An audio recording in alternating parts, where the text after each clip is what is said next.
जब जीव नहीं मानता है, भगवान द्वारा बनाई हुई इस सृष्टि के नियमों का उल्लंघन करता है, उस अवस्था में दुर्गा देवी है वो दंड देती है माया के द्वारा।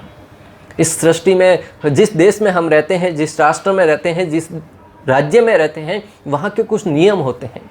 जैसे गाड़ी लेके जा रहे हैं, सिग्नल के पास जाके रुकना है, कुछ टैक्स देना है, हम जो धन कमा रहे हैं उसका कुछ हिस्सा सरकार को देना है, सरकार के द्वारा बनाई गई गाइडलाइनों का पालन करना है।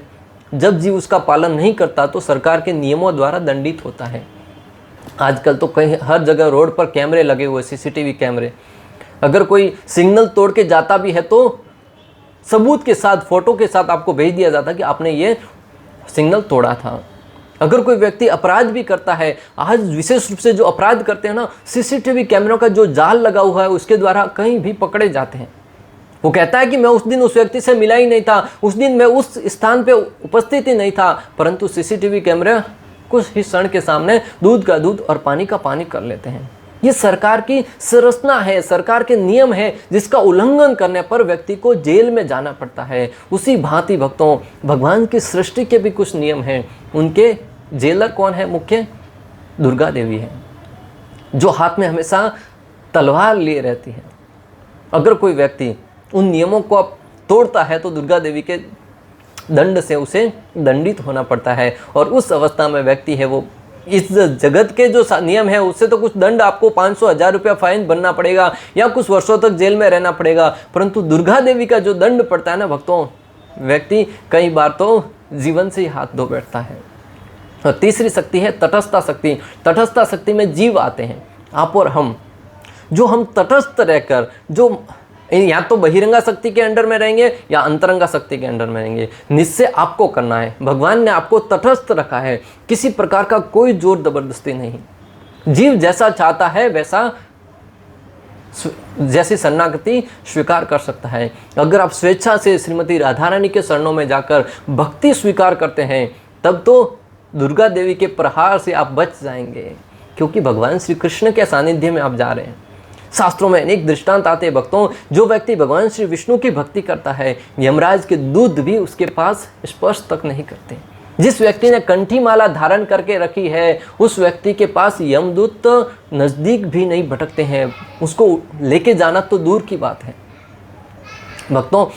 इसलिए जो भक्तगण है वो सर पर तिलक लगाते हैं, शिखा रखते हैं, कंठी माला धारण करते हैं, वैष्णव वेशभूषा धारण करते हैं। यमराज ने विशेष रूप से अपने दूतों को कहा हुआ है, अपने जो उनके दूत हैं उनसे कहा हुआ है कि भगवान श्री विष्णु का जो भक्त है उनके पास भटकना भी मत, क्योंकि जो भगवान श्री विष्णु की भक्ति करता हो, जिस नरक में जाने से पूर्ण रूप से बच जाता है। ये जो कंठी माला है वो हमारा एक, किस प्रकार जो रोड पर चलने वाले अनेक कुत्ते होते हैं और किसी के गले में एक पट्टा पहना होता है, तो जो म्युनिसिपैलिटी की गाड़ी आती है उठाने के लिए, वो जिसके गले में पट्टा पहना हुआ उस कुत्तों को नहीं उठा के लेके जाती हैं, अर्थात उनका कोई मालिक है।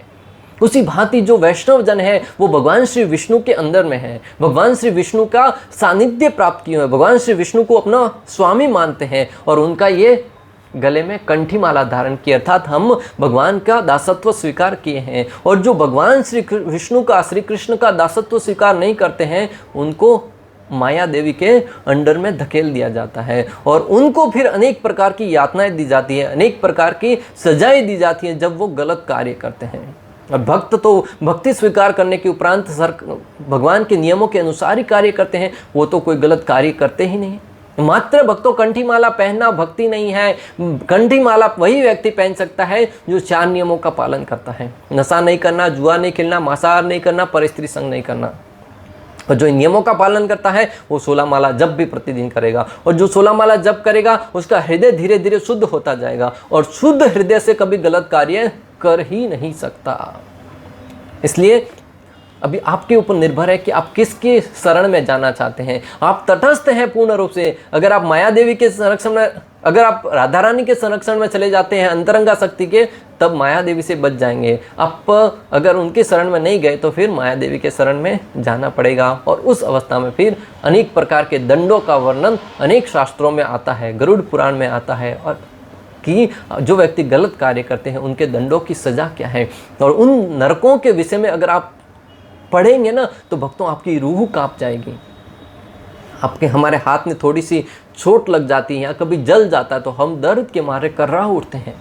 और जब व्यक्ति को गरम गरम उबलते हुए तेल के अंदर डालकर उसको भुना जाएगा तब उसकी क्या स्थिति होगी। और इस अवस्था में तो हमारा अगर शरीर कट जाए तो हम मृत्यु को प्राप्त हो जाते हैं। वहाँ पे ऐसा विशेष शरीर प्रदान किया जाता है जिसमें व्यक्ति की मृत्यु भी नहीं होती, मात्र कष्ट सहने पड़ते हैं, मात्र दुख सहने पड़ते हैं।